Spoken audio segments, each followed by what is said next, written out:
ഞാൻ ആലോചിച്ചിട്ട് മനസ്സിലാകാത്തൊരു കാര്യം, 4 പേര് കൂടുന്നിടത്ത് 4 ആളറിയാൻ താല്പര്യമുള്ള രക്ഷയാണ് ക്ലീറ്റോ മച്ചം. അങ്ങനെ ഒരാൾ ഈ അനുമോദനത്തിൽ താല്പര്യമില്ല എന്ന് പറയാ ക്ലബ്ബുകാർ വരിക, എന്തോ ഒരു ഉടായി പോണന്നിട്ടുണ്ട്. നിനക്കിപ്പോ നിന്റെ ഇവിടെ പോണ്, അവന് ചിലപ്പോൾ ഇഷ്ടമല്ലായിരിക്കും. നീ എല്ലാം ഇടപെടേണ്ട കാര്യമില്ല. നമ്മളെല്ലാം വളരെ സന്തോഷത്തോടെ ഒരു കാര്യം പറഞ്ഞോണ്ടിരിക്കുകയല്ലേ. അത് ഇഷ്ടമല്ല, ആരും സന്തോഷിച്ചോണ്ടിരിക്കുന്നത് ഇഷ്ടമല്ല. ഇല്ല ഇല്ല, ഞാൻ നിർത്തി. പോയി.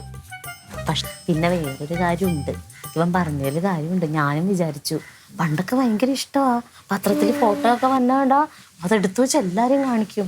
പക്ഷെ പിന്നീട് ക്ലീറ്റോന് മനസ്സിലായി അതെല്ലാം വലിയ കാര്യമില്ലാന്ന് മനസ്സിലായി. അപ്പൊ ഞാൻ ചോദിച്ചു ക്ലീറ്റോനോട് ഇപ്പൊ എന്താ താല്പര്യം ഇല്ലാത്തതെന്ന്.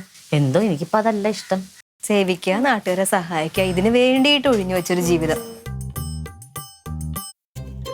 ആണ്ട് വരുന്നു. വാ ഇരിക്കുന്നോ? എന്നെ അങ്ങ് ഇരുത്താൻ നോക്കണ്ട.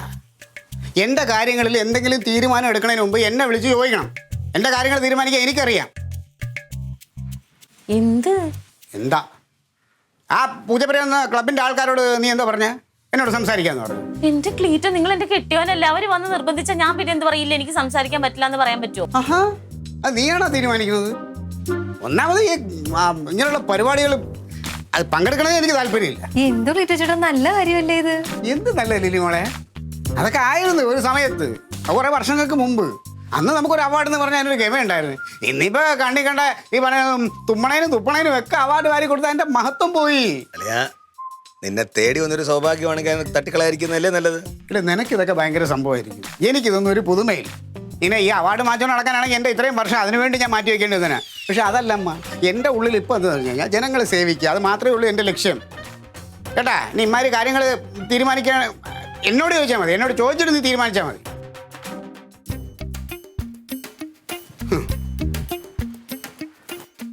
ചേച്ചി കണ്ട എന്നിട്ട് അല്ലേ ഞാൻ എങ്ങനെയെങ്കിലും ഒന്ന് സമ്മതിപ്പിക്കാൻ നോക്ക്. കേക്കൂല. വാ, നീ പറഞ്ഞ കേക്കൂ. പറ. നടക്കൂല. ഞാൻ നടക്കും. ചെല്ലു പോ. എന്തൊരു കഷ്ടമാണ്. പക്ഷെ എന്റെ പൊന്നെ, ഇതൊന്നും ഇഷ്ടമില്ലാത്തൊരു മനുഷ്യൻ. പിന്നെ വേറൊരു കാര്യമുണ്ട് ചേച്ചി, ഏട്ടനീ മെഡൽ കിട്ടിയില്ലേ? സൂഫിയുടെ മുഖം ഒന്ന് കാണായിരുന്നു മമ്മൂട്ടിക്ക് ഇത് പറഞ്ഞപ്പോ. നല്ല കുശുമ്പുണ്ട്. ഓ, അല്ലെങ്കിൽ ഇപ്പൊ മമ്മൂട്ടിക്ക് കിട്ടാൻ പോവാ. ഒരു മനുഷ്യനെ കണ്ട ചിരിക്കുവോ? സത്യം. ബുദ്ധ് ഇങ്ങനെ ഇരിക്കും. ഏട്ടനാണെങ്കിൽ എല്ലാവരുടെ അടുത്ത് എന്ത് ഒരു കാര്യം പറഞ്ഞുകൊണ്ട് വന്ന അവൻ അതുപോലെ ഇടപെടുന്ന രീതിയും കൂടെ ഉണ്ട്. അവരെല്ലാം നോക്കുവേ.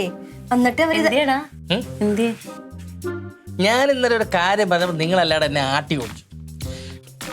ഈ അനുമോദന ചടങ്ങ് ക്ലീറ്റോ മച്ചാമ്മയുടെ ഉടായ്പാണ് 100%. നിന്നോട് ഞാൻ ഇന്നലെ പറഞ്ഞു ഇത് പറഞ്ഞോണ്ട് നടക്കരുത്. ഒരു കണക്കിന് ക്ലീറ്റോനെ ആ മുത്ത് ഞാനും കൂടി സമ്മതിപ്പിച്ചത്. ക്ലീറ്റോ മച്ചാമ്മ പോകാൻ സമ്മതിച്ചോ? അപ്പൊ തന്നെ ചിന്തിച്ചൂടെ ഇത് ഉടായ്പാന്ന്? അല്ല, ഇതുവരെ പോകത്തില്ലെന്ന് പറഞ്ഞാൽ പിന്നെ പോകാൻ തയ്യാറാണെന്ന്. ഇന്നലെ ശരിക്കും ഏട്ടൻ്റെ കയ്യിൽ നിന്ന് കിട്ടിയായിരുന്നു. അതിന്റെ ബാക്കി ഞാൻ വാങ്ങിച്ചു തരുമല്ലോ, ഉറപ്പ്. സത്യാവസ്ഥ മനസ്സിലാകുമ്പോഴേ വരും ഉടായ്പ കൊണ്ട്. സത്യാവസ്ഥ ഇവിടെ എല്ലാം ഓരോ വിധമാണല്ലോ ദൈവമേ.